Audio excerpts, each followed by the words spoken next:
अरे आपने क्या मजाक लगा रखा है। पिछले 1 महीने से आप मुझे घर नहीं ढूंढ के दे सकते। मैंने आपको मुंह मांगे पैसे तो दिए हैं, फिर क्या दिक्कत आ रही है?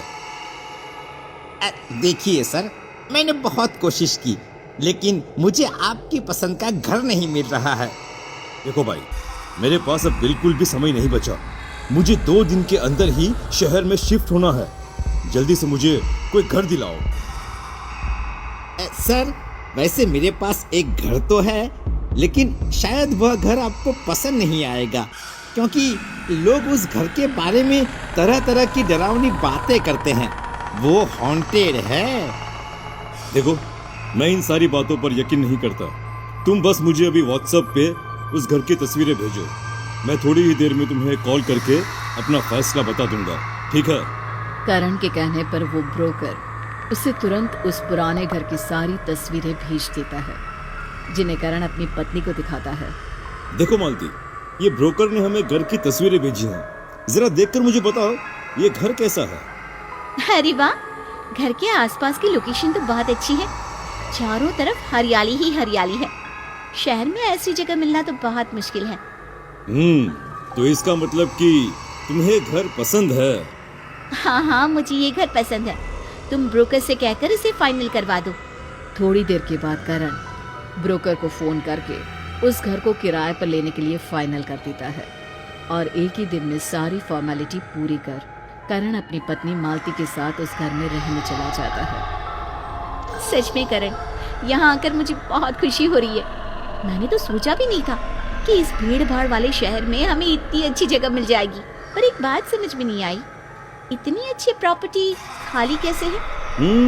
जगह तो अच्छी है, पर ब्रोकर कह रहा था कि लोग इस घर के बारे में कुछ डरावनी बातें करते हैं कि ये घर हॉन्टेड है।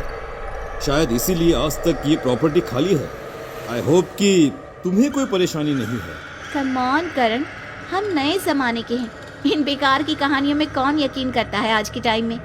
हमारी किस्मत अच्छी थी जो हमें इतने कम किराए पर ये घर मिल गया। दोनों पति पत्नी उस घर में सेटल हो जाते हैं। एक दिन मालती बालकनी में खड़ी कॉफी पीते हुए बाहर के नज़ारे का लुत्फ उठा रही थी। तभी उसे 4 लड़कियां अपने घर के गेट के पास दिखाई देती हैं, जो उसकी तरफ देख रही थी। आंटी, हमारी फुटबॉल आपके आंगन में चली गई है, जरा हमारी फुटबॉल दे दीजिए ना। मालती फौरन नीचे जाती है और उन लड़कियों को फुटबॉल दे देती है। उन चारों लड़कियों के चेहरे पर एक अजीब सा आकर्षण था। मालती की शादी हुए 10 साल बीत चुके थे, पर फिर भी वो माँ नहीं बन पाई थी। शायद इसीलिए उन लड़कियों को देख उसकी ममता जाग उठी थी, और वो उन चारों लड़कियों को घर के अंदर बुला लेती है। मालती चारों लड़कियों को घर में बैठाकर उनसे ढेर सारी बातें करती है। आंटी, आपके घर के बिल्कुल पीछे हमारा घर है, आप हमारे साथ हमारे घर चलिए ना। हाँ आंटी, चलिए ना। लड़कियों के इतना बोलने पर मालती अपने आप को रोक नहीं पाती और उन चारों लड़कियों के साथ उनके घर चली जाती है। उनका घर बहुत ही पुराना, उजड़ा हुआ दिखाई दे रहा था। घर के अंदर का काफी सामान बुरी तरह से जला हुआ भी था। अरे, तुम्हारे घर की हालत तो बहुत खराब है। तुम्हारे मम्मी पापा इसे ठीक क्यों नहीं करवाते? कुछ दिनों पहले हमारे घर में आग लग गई थी। हमारे मम्मी पापा को बिजनेस के सिलसिले में अचानक फॉरेन जाना पड़ा, इसलिए घर की मरम्मत नहीं करवा पाए। उनके आते ही हमारा घर फिर से पहले की तरह खूबसूरत हो जाएगा। तुम चारों यहाँ अपने मम्मी पापा के बिना रहती हो? क्या तुम्हें डर नहीं लगता? अपने घर में कैसा डर, हम यहाँ बहुत मज़े से रहते हैं। वैसे आपसे एक रिक्वेस्ट है आंटी, आप प्लीज़ रोज़ हमारे साथ आकर समय बिताइए ना। हाँ, क्यों नहीं। वैसे भी मैं सारा दिन घर पर बोर हो जाती हूँ। मेरे पति तो देर रात को घर लौटते हैं, तब तक मैं तुम्हारे साथ ही खेला करूँगी। उस दिन से अब मालती अपना हर दिन पूरा वक्त उन चारों बहनों के साथ ही बिताने लगती है। ऐसे ही कुछ दिनों के बाद एक दिन। अरे क्या बात है करण, आज बहुत परेशान लग रहे हो, क्या बात है? क्या बताऊं मालती, सब कुछ खत्म हो गया। हम पूरी तरह से बर्बाद हो गए। बिजनेस में मुझे बहुत बड़ा घाटा लगा है। अगर जल्द ही मैंने कर्जदारों के पैसे नहीं चुकाए तो पता नहीं हमारे साथ क्या होगा। हे भगवान, ये तो बहुत बड़ी मुसीबत आ गई। मैंने इस बारे में सपने में भी नहीं सोचा था कि इस तरह एक ही झटके में हम बर्बाद हो जाएंगे। फिर भी मैं कोशिश करता रहा हूँ कि जल्द से जल्द हम इस मुसीबत से बाहर आ जाएं। अपने पति को परेशान देख मालती बहुत दुखी होती है। फिर अगले दिन करण कर्ज का बंदोबस्त करने घर से बाहर चला जाता है। दूसरी तरफ मालती भी उन चारों बहनों के घर पहुंच जाती है। क्या बात है आंटी, आज आपका चेहरा इतना उदास क्यों है?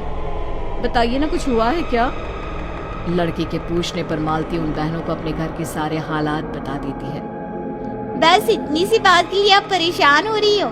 फिक्र मत करिए आंटी, हम आपकी समस्या 1 मिनट में हल कर देंगे। भला तुम चारों मेरी क्या मदद कर सकती हो? आप हमारे साथ चलिए, आपको सब पता चल जाएगा। अब वो चारों मालती को अपने साथ घर के तहखाने में ले जाती है, जहाँ एक आधी जली हुई बहुत बड़ी गुड़िया रखी होती है। हमारे पापा ने इस गुड़िया के अंदर ढेर सारे सोने के सिक्के छुपा कर रखे हैं। इतना कहकर वो लड़की गुड़िया की नाक पकड़कर जोर से दबा देती है और अगले ही पल गुड़िया के मुंह से एक डरावनी आवाज निकलने लगती है। उस आवाज को सुन मालती घबरा जाती है, पर तभी गुड़िया के मुंह में से ढेर सारे सोने के सिक्के बाहर गिरने लगते हैं, जिन्हें देख मालती हैरान रह जाती है। ये लीजिए आंटी, आपको जितने चाहिए आप रख लीजिए। लेकिन ये मुझे ठीक नहीं लग रहा। जब तुम्हारे मम्मी पापा को इस बारे में पता चलेगा तो वो दोनों बहुत नाराज होंगे। नहीं, हमारे मम्मी पापा बहुत दयालु हैं, हमेशा बुरे वक्त में दूसरों की सहायता करती हैं। आप बेफिक्र होकर हमसे सोने के सिक्के ले सकती हो, वो दोनों आपको कुछ नहीं कहेंगे। लड़कियों की बातें अजीब तो होती है, पर मालती को उन पर भरोसा हो जाता है और वो उन सब सोने के सिक्कों को ले जाकर करण को दे देती है, जिन्हें देख करण की आंखें फटी की फटी रह जाती है। अरे ये इतने सारे सोने के सिक्के तुम्हें कहाँ से मिले? अब मालती करण को सारी बात बताती है, जिसके बाद उन सिक्कों को बेचकर करण अपना सारा कर्ज चुका देता है और साथ ही एक नया व्यापार भी शुरू करता है। सब कुछ ठीक हो जाता है और इसी तरह दिन बीतने लगते हैं। तभी एक सुबह जब मालती सोकर उठती है तो अपने आप को आईने में देख उसकी आंखें फटी की फटी रह जाती है। उसके सर पर अब एक भी बाल नहीं होता। अरे ये क्या हो गया? अचानक मेरे बाल कहाँ गायब हो गए? करण फौरन मालती को डॉक्टर के पास ले जाता है, लेकिन लाख कोशिश करने के बाद भी डॉक्टर को इस बात का कोई समाधान नहीं मिलता। उसके बाद दोनों उदास होकर घर लौट जाते हैं। फिर अगली सुबह जब मालती सोकर उठती है तो देखती है कि उसके दाईं हाथ की 5 उंगलियां गायब हो चुकी थी। ये सब क्या हो रहा है करण? ये तो बहुत ही अजीब घटना है, ऐसा कैसे हो सकता है? अब हम क्या करें? करण बहुत कोशिश कर लेता है, पर उसे कहीं भी किसी भी तरह से कोई उपाय या जवाब नहीं मिलता। अरे करण, तुम्हारी पत्नी के साथ जो घटना हो रही है वो कोई साधारण घटना नहीं लगती। मुझे तो लगता है तुम्हारी पत्नी के ऊपर कोई शैतानी हावी हो गया है। तुम्हें तुरंत ही किसी बड़े तांत्रिक या पंडित के पास जाना चाहिए। जब कोई समाधान नहीं मिल रहा था तो करण अपने दोस्त की इस बात को भी मान लेता है और अगले दिन काफी खोजबीन करने के बाद एक तांत्रिक को ढूंढता है। उसके बाद करण बिना समय गंवाए उस तांत्रिक को अपनी पत्नी के पास ले जाता है। मालती को देखते ही तांत्रिक के होश उड़ जाते हैं। ये लड़की तो कुछ ही दिनों में मरने वाली है। क्या ये आप क्या कह रहे हैं? दया करके मेरी पत्नी को बचा लीजिए। बुरी शक्तियां जिस प्रकार इस पर हावी हैं, उसका समाधान करना मुमकिन नहीं लगता, पर मैं कोशिश जरूर करूंगा। अब तांत्रिक हवन शुरू कर अजीबोगरीब डरावने मंत्र पढ़ने शुरू करता है। थोड़ी ही देर में अचानक घर का दरवाजा उछड़कर गिर जाता है। फिर अगले ही पल वही चारों लड़कियां घर के अंदर दाखिल होती हैं। चारों का शरीर बुरी तरह जला हुआ था, जिसकी वजह से वे चारों बहुत ही डरावनी दिख रही थी।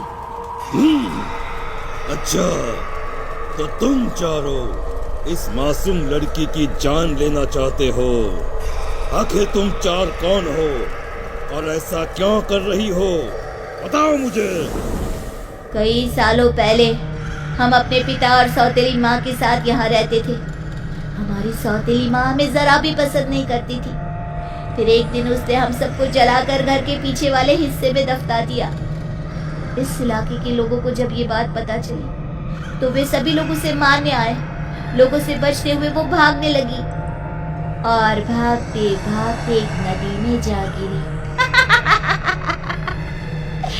माँ के पर ही उसकी मौत हो गई। वहीं दूसरी तरफ जब इस बारे में हमारे पिता को पता चला तो उन्हें भी हार्ट अटैक आ गया और वो भी चल बसे।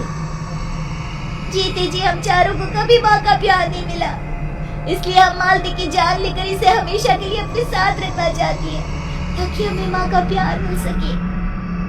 चारू की कहानी सुन करण और मालती दंग रह जाते हैं। मालती की आंखों में आंसू आ जाते हैं।